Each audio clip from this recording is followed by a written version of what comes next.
Friends, कैसे आप सब लोग। Welcome back to my channel. तो आज के इस वीडियो में जैसे आप स्क्रीन पर देख सकते हैं तो BEGC 104 का सबसे most important question, the wife of Bath's prologue as example of social criticism का आंसर पूरा बताऊंगी, एक्सप्लेन करूंगी।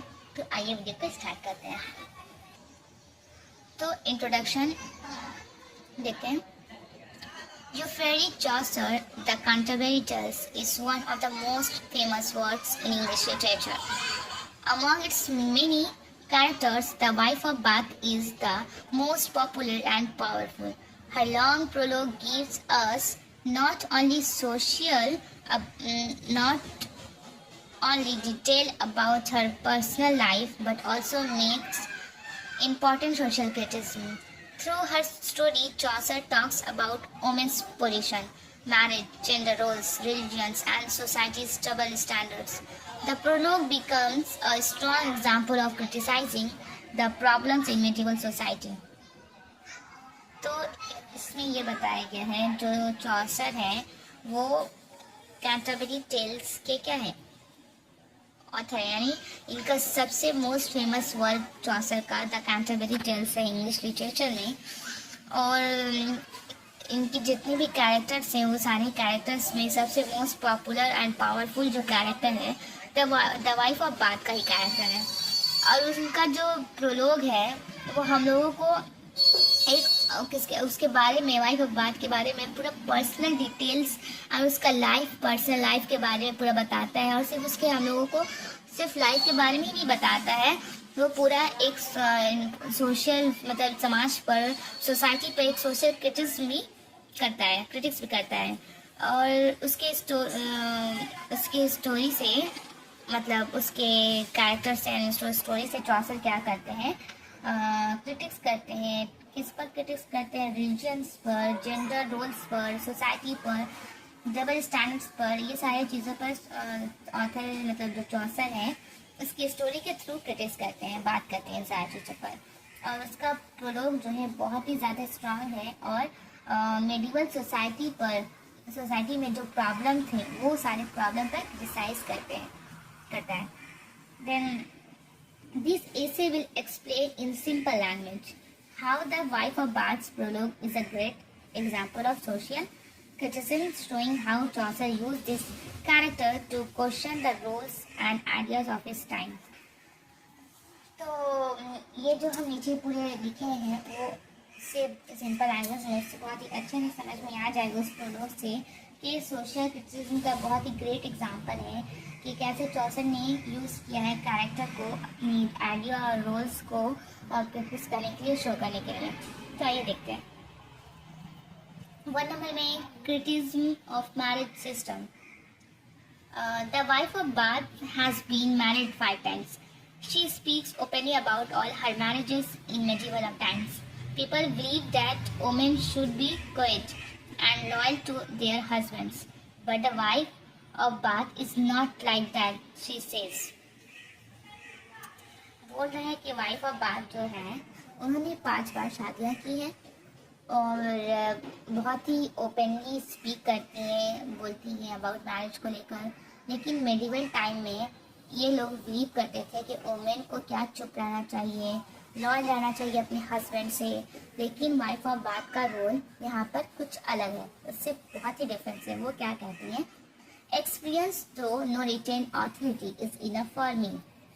यानी she believes personal experience is more important than books written by men. मतलब वो ये बोलती हैं कि जो मेरा पर्सनल एक्सपीरियंस है वो मुझे ज़्यादा इम्पोर्टेंट करता है बनिस्बत के जो आदमी जो मेन है उन्होंने जो बुक रिटन किया है अबाउट वुमेन के बारे में, उससे ज़्यादा इम्पोर्टेंट क्या है? मेरी पर्सनल एक्सपीरियंस में मैं बिलीव करती हूँ। So this is a social criticism. Chaucer shows how women's experiences were ignored in a society where men made all the rules about marriage. The wife says that men want obedient wives, but she uses her power in marriage to control her husbands. She says that women also have the right to enjoy life and make decisions. This was a bold idea during that time. Chaucer, through her, criticized the unfair idea that only men should lead in marriage. यानी कि जो the wife of baths हैं वो क्या बोलती हैं कि women को क्या चाहिए, ये राइट होना चाहिए कि वो अपनी लाइफ को एंजॉय करें और कोई भी डिसीजन अपनी लाइफ में वो कर सकें। यानी और ये बहुत ही ज़्यादा ड्यूरिंग मतलब मेडिवल पीरियड में ये बहुत ही ज़्यादा बोल्ड आइडिया हो जाता है कि एक वुमेन ऐसा बात बोले और कहे। तो चौसर जो है इनकी इस बात से इनके थ्रू क्रिटिसाइज करते हैं ये अनफेयर आइडिया पर, जो मैन सिर्फ चाहते हैं कि मैरिज में सिर्फ मेन ही लीड करें। और यहाँ पर ये भी बोल रहे हैं कि चौसर क्या दिखाते हैं कि वुमेन की जो एक्सपीरियंस को इग्नोर किया जाता है सोसाइटी में, और मेन ने जो मैरिज को लेकर जो रूल बना दिया है किताबों में है सिर्फ उसको ही मतलब देखा जाता है, और वुमेन की जो एक्सपीरियंस है उसको सोसाइटी में इग्नोर किया जा रहा है। एंड मेन क्या चाहते हैं, वाइफ से इसकी मैन क्या से चाहते हैं कि वो सिर्फ वाइफ पर क्या वाइफ उनकी ओबीडियंट है और वो वाइफ पर पूरा कंट्रोल रखें और वाइफ के वो सारे पावर को मतलब एक्सप्लॉइट करें एंड यूज करें। तो यहाँ पर ये बोल रहा है हमारे सिस्टम में क्या क्रिटिक्स उन्होंने किया है। तो ऑथर ने उन्हीं की सारी मतलब वाइफ और बात की सारी बातों को लेकर उनके थ्रू क्रिटिक्स करते हैं, सोशल क्रिटिक्स करते हैं सारी चीज़ों पर बारी बारी करके। तो क्रिटिक्स ऑन रिलीजन एंड करेगी, यानी कि रिलीजन पर क्रिटिक्स करते हैं, करेगी मतलब पादरी पर करते हैं। In the wife of Bath's time, the church had a strong control over society. It told people how to live, especially about marriage, sex, and virginity. The church believed that women should marry only once. Virginity is better than marriage. Women should not talk too much or be obedient. तो wife of baths में ये बताया गया है कि जो जज हैं बहुत ही ज़्यादा स्ट्रांग होते हैं और उनके पास ये सोसाइटी पर पूरा कंट्रोल होता है कि वो जो बोले मतलब सोसाइटी वो करती है, पादरी की यानी जज की सारी बातें मानी जाती हैं। और ये भी वो बोलती है कि एक ये जज ही या पादरी ही बताते हैं कि समझाते हैं कि किस तरह से हम लोगों को ज़िंदगी जीनी है, स्पेशली मैरिज के बारे में बताते हैं कैसे मैरिज करना है, कैसे उस पर मतलब रहना है, सही से लाइफ को स्पेंड करना है विथ मैरिज के साथ। एंड सेक्स के बारे में समझाते हैं, वर्जिनिटी के बारे में बताते हैं। ऑल्सो ये जज जो है बिलीव करते हैं कि वुमेन को चाहिए कि सिर्फ एक शादी करे और वर्जिनिटी ज़्यादा बेटर है मैरिज से। एंड वो ये भी बोलते हैं कि वुमेन को ज़्यादा बात नहीं करना चाहिए और उसको चुप रहना चाहिए और उसको वुमेन को ज़्यादा मतलब डोमिनेंट नहीं रहना चाहिए, मतलब मेन ही डोमिनेंट रह सकते हैं। But the wife of bath challenges all this ideas. She says why should main speak about virginity when they themselves don't follow it. तो वो ये बोल रही है फिर बात कि क्यों ये आइडियाज पर चैलेंज करती है, जो ये सारे आइडियाज है चर्च जिसे बिलीव करते हैं वो सारे आइडियाज पर चैलेंज करके ये कहती है क्यों सिर्फ मतलब एक मर्द ही मेन ही क्यों वर्जिनिटी पर सिर्फ बात करेगा जबकि वो खुद इस चीज़ को फॉलो नहीं करते हैं। She talks about how religious men can tell women what to do but they don't follow those rules themselves. She also says there is no clear order in the Bible against multiple marriages. She quotes religious texts and then twists them to support her own ideas. This is a big criticism of how religion was used to control women's lives. Chaucer, through her, is showing that religious leaders were often hypocrites, saying one thing and doing another. तो यहाँ पर ये बोल रही है कि religious पर वो बात करती है कि किस तरह से वुमेन को बोला जाता है कि वुमेन क्या करेगी क्या नहीं करेगी, बल्कि वो लोग खुद ही इसको रूल को फॉलो नहीं करते हैं और वुमेन पे सारी उंगलियां उठाते हैं और बोलते हैं एंड साथ साथ ये भी कह रहे हैं कि वाइफ ऑफ बात ये कहती है, जब बाइबल में मैंने कहीं यहाँ पर पढ़ा ही नहीं है, कोई इस तरह से क्लियर ऑर्डर ही नहीं दिया गया है कि सिर्फ वुमेन को वन ही शादी करनी है, वो मल्टीपल मैरिजेस नहीं कर सकती है, इस तरह से कुछ बोला ही नहीं है। तो क्यों जो है मेन जो है और जो रिलीजियस है, क्यों उन पादरी वो लोग क्यों ज़बरदस्ती का इस तरह का रूल फॉलो करने के लिए बोलते हैं, ताकि वो अपनी खुद की सारी बातें मना सके और वुमेन को काबू में रख सके। एंड और तो इस आइडिया को लेकर बहुत बिग क्रिटिसिज्म करते हैं चौसर वो वाइफ ऑफ बात के थ्रू कि वो दिखाते हैं कि किस तरह से रिलीजियस लीडर्स जो हैं वो कभी कभी गलत वे में लेके जाते हैं, वुमेन को सपोर्ट नहीं करते थे, वुमेन की इज्जत नहीं करते थे, ताकि बाइबल में इस तरह से कोई भी नहीं कुछ बोली गई थी। एंड 3 नंबर में है क्रिटिसिज्म ऑफ जेंडर रोल्स पर critics. In the Middle Ages, men were considered strong and wise, and women were seen as weak, emotional, and sinful. But the wife of Bath questioned these fixed roles. She argues that women should have power in relationship. Women should have the freedom to speak. Women also have sexual desires. तो middle age में ये बताया जा रहा है कि main को क्या माना जाता था कि मेन क्या स्ट्रांग होते हैं, अक्लमंद होते हैं, और साथ ही साथ वुमेन को ये बताया जाता था कि वुमेन क्या है, वुमेन को ये देखा जाता है वुमेन बहुत वीक होती हैं, इमोशनल होती हैं, यानी ज़्यादा पर रोने लगती हैं और बहुत ही सीनफुल होती हैं। तो लेकिन वाइफ ऑफ बात क्या करती है, सारे क्वेश्चन पर आवाज़ करती है, क्वेश्चन करती है कि आर्ग्यू करती है सारी बातों पर कि वुमेन के पास भी क्या होना चाहिए, फ्रीडम होना चाहिए, उसके पास भी रिलेशनशिप में पावर होनी चाहिए, बोलने की आज़ादी होनी चाहिए, एंड वुमेन के पास भी क्या है, सेक्सुअल डिज़ायर है, ये भी सेक्सुअल डिज़ायर की ख्वाहिशमंद है। तो ये सारी चीज़ों के बारे में क्रिटिक्स करते हैं। She even jokes that God gave women the gift of sexuality and there is no shame in enjoying life. This was shocking at that time. तो वो जो भी बनाती कि गॉड ने क्या किया है, मतलब वुमेन को एक गिफ्ट के तौर पर मैन को दिया है कि सेक्सुअलिटी को यूज़ किया जाए, एंड मतलब जोक्स करती है एंड शेम, मतलब इस तरह की लाइफ पे इंजॉय कर रहे हैं, मतलब इस तरह से शेम करती है। और उस वक्त ये बातें बहुत ही शॉक हो सकती थी। चौसर uses her to criticize how society expected women to stay quiet and pure, while men could do anything. She uses her body and her words to gain power in marriage, showing that women are not helpless. तो चौसर इस सारी चीज़ों को criticise करते हैं कि कैसे एक सोसाइटी जो है वुमेन से ये एक्सपेक्ट करती है कि वुमेन को क्या रहना चाहिए, चुप रहना चाहिए, अपनी आज़ादी के बारे में नहीं बोलना चाहिए, अपने रिलेशनशिप में पावर के बारे में नहीं बोलना चाहिए, और इसके साथ साथ मेन जो है कुछ भी कर सकते हैं, कुछ भी कर सकते हैं, उन पर कुछ नहीं होगा।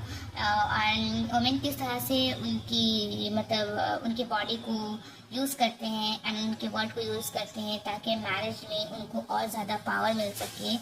तो यहाँ पर वुमेन को मतलब ये भी दिखाया जाए कि वुमेन उस वक्त भी बोलती है जैसे कि वाइफ ऑफ बात बोली है कि वुमेन हेल्पलेस नहीं है। This is social criticism of the idea that men are always dominant and women are only supposed to serve them. तो यहाँ पर सोशल क्रिटिसिज्म ये दिखाया गया आइडिया कि मेन को ये दिखाया जाता है कि मेन क्या है, डोमिनेट होते हैं, यानी कि औरत पर हमेशा हर जगह डोमिनेट उनकी ही बात मानी जाती है, वो जो बोलेंगे वो होगा, औरत उनसे डरेगी। एंड यहाँ पर वुमेन को सिर्फ ये यहाँ पर सपोज किया जाए, दिखाया जाए कि वुमेन क्या है, सर्व करने वाली, मतलब जो हस्बैंड बोलेंगे या जो मर्द बोलेंगे वही बस औरत को करना है, उनकी कोई अपनी राय, उनकी कोई अपनी ख्वाहिश कुछ नहीं। यहाँ पर ये दिखाया गया, बताया गया है इसमें। एंड 4 नंबर है criticism of male authors and misogyny. Throughout the prologue, the wife of Bath talks about male writers who wrote badly about women. Writers like Saint Jerome and others called women evil, selfish, or full of sin. तो यहाँ पर ये बोल रहा है कि उस वक्त में जो थे सिर्फ मेल राइटर ही लिखते थे, तो जो अपने बारे में लिखा ऑब्वियसली की बात है वो अपने आप को हीरो बताएगा, एंड जो अपोजिट से जेंडर है उनको क्या करेगा, उनको विलेन के तौर पर बताएगा। तो यहाँ पर भी वही होता है कि वो लोग जो थे उस वक्त के जो मेल राइटर थे वो वुमेन के बारे में बहुत ही बैडली बोलते थे, बुरा बोलते थे कि वुमेन अच्छी नहीं होती हैं, ऐसी होती हैं, गुनहगार, सेल्फिश होती हैं, फुल ऑफ सीन होती हैं। तो यहाँ पर ये पूरी बोला जा रहा है कि जैसा वो लोग क्या करेंगे अपनी किताबों में तो ही लिखेंगे उनको जो ऑथर है मिल रही है। तो she says O who printed the line tell me who, this means that only men wrote stories, so they showed men as heroes and women as villains. If women had written the stories, the truth would be different. तो यहाँ पे ये बोला जा रहा है अगर women story को लिखती तो यहाँ पर जो सच्चाई जो वो लोग बोल रहे हैं तो सच्चाई क्या होता तो अलग होता। She criticize the unfair image of women in books. तो वो क्या क्रिटिसाइज करते हैं जो बुक में अनफेयर बातें मतलब वुमेन के बारे में की गई है जो असल में है नहीं ऐसा, उसमें क्रिटिसाइज करती हैं कि ये सिंहासन गलत है। Chaucer is using her voice to question the male dominated literature of that time. The Chaucer ये उसकी वॉइस को लेकर यूज़ कर रहे हैं, वाइफ ऑफ बात की वॉइस को यूज़ कर रहे हैं और ये क्रिटिसाइज कर रहे हैं मेल डोमिनेट पर लिटरेचर में। और उस वक्त मतलब लिटरेचर में किस तरह से मेल को डोमिनेट दिखाया गया है और वो अपने बारे में किस तरह से अच्छी अच्छी बातें करते थे एंड उनके बारे में बैड बोलते थे। It is a criticism of how knowledge and education were controlled by men and they use it to show women in a bad light. तो किस तरह से वो मतलब क्रिटिसिज्म रहते हैं कि कैसे नॉलेज और एजुकेशन जो है पूरी तरह से पूरी तरह से मेन कंट्रोल किया करते थे और कैसे वो इसका गलत फ़ायदा उठाते थे और वुमेन को शो करते थे बैड लाइट।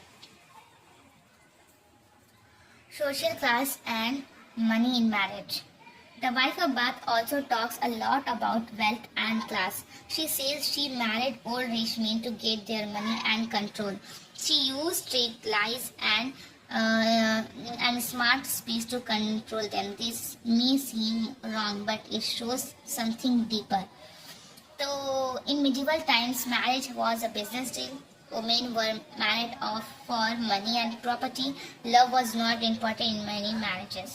तो यहाँ पे वाइफ ऑफ बात नहीं दिखाया है कि वाइफ ऑफ बात ने बहुत ज़्यादा वेल्थ और क्लास के बारे में बात की है कि वो जिससे भी शादी की थी 4 शादियाँ सिर्फ मैरिज के लिए शादी की थी, उनसे ओल्ड लोगों से शादी करती थी उनकी मनी और उन पर कंट्रोल करने के लिए, रीच होने के लिए, और वो ट्रिक्स यूज़ करती थी, झूठ बोलती थी, स्मार्ट स्पीच बोल के उन पर कंट्रोल करती थी उनको। और ये गलत है लेकिन यहाँ पर बहुत ही ज़्यादा डीप मीनिंग दिखाया गया है कि मिडिवल टाइम्स में क्या होता था। मैरिज क्या है, एक बिजनेस डील की तरह माना जाता था। इसमें कोई लव नहीं होती थी, कोई फीलिंग नहीं। वुमेन मैरिज सिर्फ वुमेन क्या मैरिज किस लिए मैरिज करती थी, सिर्फ मनी और प्रॉपर्टी के लिए, और उनकी लाइफ मतलब मैरिज में कोई लव नहीं होता था। लव से ज़्यादा और भी कोई चीज़ इम्पॉर्टेंट नहीं थी मैरिज में। So when a wife uses marriage to her benefit, it is a mirror of what men also did. She becomes the one in control, and that's shocking for the readers. तो यहाँ पर ये बताया जा रहा है कि जब वाइफ जो है सिर्फ मैरिज इसलिए करती थी सिर्फ अपने बेनिफिट के लिए, तो ये एक तरफ ये आना दिखाया जा रहा है कि किस तरह से मेन क्या करते थे, वो क्या हो जाते थे सिर्फ एक इंसान मतलब एक औरत के कंट्रोल में हो जाते थे। तो यहाँ पर रीडर्स के लिए शॉकिंग हो सकता है कि किस तरह से सिर्फ मतलब एज अपनी सेक्सुअलिटी इस तरह की चीज़ों के लिए मैन जो है सिर्फ अपनी सारी जायदाद या प्रॉपर्टी खो देते थे एंड एक कम उम्र की लड़की से शादी कर लिया करते थे एंड एक लड़की के हाथों में पूरी कंट्रोल हो जाते थे। Chaucer is criticizing how marriage was used for economic gain, not love or respect. He shows that both men and women used marriage for power but only women were judged. तो यहाँ पर ये बताया जा रहा है कि चावसर ये क्रिटिसाइज करते हैं मैरिज को लेकर कि मैरिज सिर्फ किस लिए होता था उस वक्त, सिर्फ इकोनॉमिक के लिए होता था, इकोनॉमिक गेन करने के लिए, ना कि लव और एक्सपेक्ट के लिए। वो यहाँ पर ये दिखा रहे हैं कि बोथ मेन और वुमेन जो है दोनों इसीलिए शादी क्या करते थे ताकि उनको पावर मिल सके। मतलब जो समझ लीजिए कोई बहुत लड़की जो है बहुत मतलब बादशाह की बेटी है और कोई थोड़ा कम है तो वो तो वो इससे इसलिए शादी करना चाहता था कि वो उससे अगर शादी करता है तो उसको और ज़्यादा पावर में मिल सकता है एंड उसकी रिस्पेक्ट और बढ़ सकती है। वो कोई जंग करना चाह रहा तो उसमें उसके साथ मिलकर उसके बहुत ज़्यादा वो लोग अमीर है तो जीत सकते हैं। तो यहाँ पर यह मेन और वुमेन बोथ दोनों ही ये काम इसलिए करते थे, पावर के लिए, पैसों के लिए, इज्जत के लिए, जायदाद के लिए। तो यहाँ पर सिर्फ और सिर्फ वुमेन को जज किया जाता था, मेन को जज ही नहीं किया जाता था। सिर्फ वुमेन के बारे में गलत और बैड रवैया दिखाया जाता था। 6 नंबर में है use of humour and irony in social criticism. Chaucer did not criticize society in a harsh way. He used humor, jokes, and irony. The wife of Bath is funny and clever. She tells funny stories about how controlled her husbands or fought with them. But behind this humor is serious criticism. For example, she jokes about how women lie and trick men. She laughs at men who think they are always right. She uses love and sex to get her way. तो यहाँ पे ये बोल रही है कि किस तरह से मतलब बहुत ही ज़्यादा हार्श में या फिर गुस्से में कोई ये सोशल क्रिटिस नहीं करी, ताकि यहाँ पर ये जो वाइफ बात है बहुत ही मजाकिया एंड आयरनी अंदाज में उन लोगों पर क्रिटिस करते हैं कि किस तरह से वो अपने हस्बैंड को कंट्रोल करती है, उनसे चलाकी के साथ और कैसे उनसे लड़ाई होता है। यहाँ पर ये दिखाया जा रहा है कि कैसे वो जोक्स कर करके वुमेन को लाई झूठ बोल करके मेन के साथ ट्रिक करती है, उसको इस्तेमाल करती है और किस तरह से वो हंस के ये बोलती है कि किस तरह से मैंने मतलब मेन को उल्लू बना दिया। मतलब वुमेन हमेशा ये मतलब मैन हमेशा ये सोचते हैं कि हमेशा वो राइट है और किस तरह से वो लव और सेक्स का यूज़ करके उनको अपने मतलब अपने ऊपर पूरा करती है। This story are funny, but they make the reader think about how unfair society was. Chaucer uses her character to criticize without sounding angry, which was a smart way to get message across. यानी कि ये story जो है बहुत funny है, लेकिन जब reader इसको रीड करेंगे तो वो समझेंगे कि किस तरह से मेडिवल पीरियड में सोसाइटी अनफेयर थी और चौसर ने इस कैरेक्टर के थ्रू पूरा क्रिटिसाइज किया है बगैर कोई गुस्सा के, स्मार्ट तरीके से कि कैसा कैरेक्टर उस वक्त का सोसाइटी था। A voice for women in male world. In the medieval age, women did not have money, rights, they could have vote, own property easily or speak in public. But a wife of Bath speaks for herself. She is loud, proud, experienced, independent. She takes control of her life and tells her story without shame. Chaucer gives her a strong, independent voice in a time when women were silenced. This is a big social criticism. It shows how wrong society was to keep women quiet. Chaucer through her says that women should be allowed to speak, live freely and make their own choices. तो यहाँ पर ये बताया जा रहा है कि किस तरह से उस वक्त के वुमेन को कोई भी चीज़ का बोलने की ना करने की कोई भी चीज़ की आज़ादी नहीं थी, लेकिन वाइफ ऑफ बात ने इसके अगेंस्ट जाकर क्या बोलती है, वो खुद लाउड बोलती है, अगेंस्ट करती है, प्राउड रहती है, एक्सपीरियंस वाली रहती है, इंडिपेंडेंट रहती है। तो यहाँ पर बगैर कोई शर्म के वो सेक्सुअलिटी पर, मैरिज पर बात करती है और चुप नहीं रहती है, ताकि उस वक्त के लोगों वुमेन को चुप रहने के लिए बोला जाता था। तो यहाँ पर चौसर जो है क्रिटिक्स करते हैं कि वुमेन को क्या होना चाहिए, अलाउ करना चाहिए, उनको बोलने की आज़ादी होनी चाहिए, फ्रीली होने की मतलब अच्छे से ज़िंदगी एकदम आज़ादी के साथ इंडिपेंडेंट रह सके एंड उनकी अपनी चॉइस को मतलब डिसीजन लेने का हक देना चाहिए। Criticism of male hypocrisy. The wife of Bath tells us how her husband wanted her to be loyal and obedient. But those same men were not loyal themselves. They wanted freedom for themselves, but control over their wives. This shows double standards. One rule for men, another for women. Chaucer criticized how society allowed men to behave badly, but expected women to be respectful. The wife of Bath breaks these rules and laughs at those who judge her. तो यहाँ पर यही बताया गया कि mail किस तरह से अपने लिए तो आज़ादी चाहता है, लेकिन वाइफ को कंट्रोल में रखना चाहता है। वाइफ को चाहता है कि वो ओबीडियंट रहे हस्बैंड का। तो यहाँ पर ये दिखाया गया है, डबल स्टैंड दिखाया है कि मेन के लिए अलग रूल है एंड वुमेन के लिए अलग रूल है। तो चौसर ने बहुत ही अच्छी तरह से क्रिटिसाइज़ किया है किस तरह से मेन को सोसाइटी अलाउड करती है कि वो बैड बिहेव कर सकते हैं, लेकिन वुमेन से ये एक्सपेक्ट नहीं किया जाता है। वुमेन को ये एक्सपेक्ट करते हैं कि वुमेन को क्या आना चाहिए, पूरी तरह से एकदम परफेक्ट आना चाहिए। तो वाइफ ऑफ बाथ जो है ब्रेक्स करती है सारे रूल को और उस पर हंसती है जो मतलब वुमेन को जज करते हैं। This is an important social message. Every should be held to the same standards regardless of gender. 9 number में the tale reflects the social message. After the prologue, the wife of tells a tale about a knight who mistreats a woman as punishment. He not discover what women truly want. In the end, he readers that women want control over their only. ये important नहीं है, just आप लोग read कर लीजिएगा।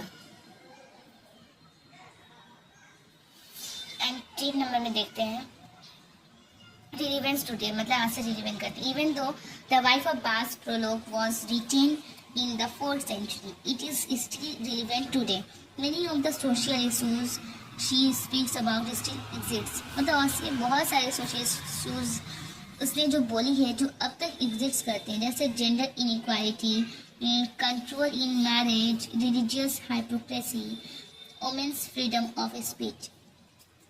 मतलब ये सारे जो मैंने ये बोला ये अब तक उस वक्त भी क्या थे, सोशल इश्यूज थे और आज भी ये सारे सोशल इश्यूज बनते हैं। Chaucer's work is timeless because it questions power and authority. The wife of Bath's voice speaks across ages, making her a symbol of resistance and empowerment. Conclusion देख लेते हैं। The wife of Bath's prologue is not just a personal story of one woman. It is a clever and powerful criticism of medieval society. Through humor, bold speech, and personal experiences, she questions the rules made by men and the church.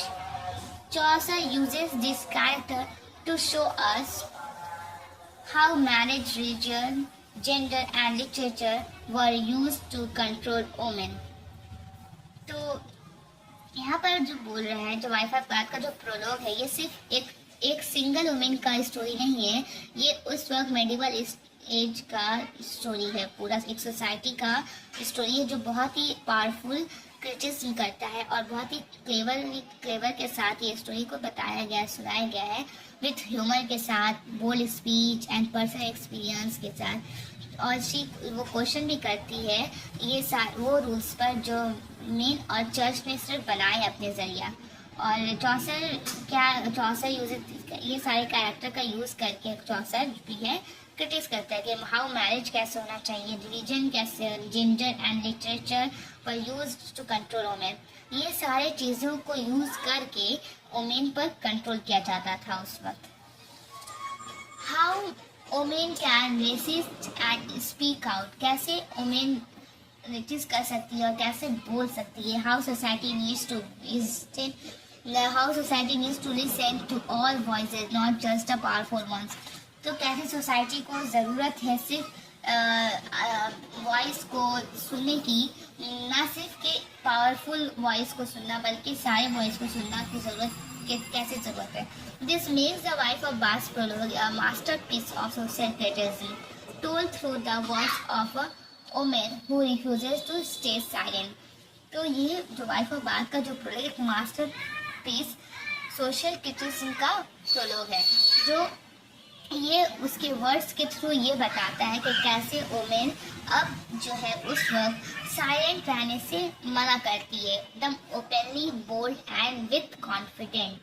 तो उम्मीद है आप लोगों को ये answer अच्छे से समझ में आई होगी। जहाँ ना समझ में आए आप एक बार कमेंट में पिन करके बता दें, मैं आपको उसका आंसर इसका बता दूंगी, जवाब दे दूंगी क्वेश्चन का। Thank you so much.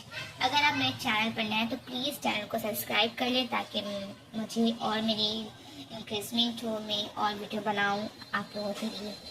Then और सारे दोस्तों को, फ्रेंड्स को शेयर कर दें एंड कमेंट में बताएं कि कैसा लगा video. Thank you so much.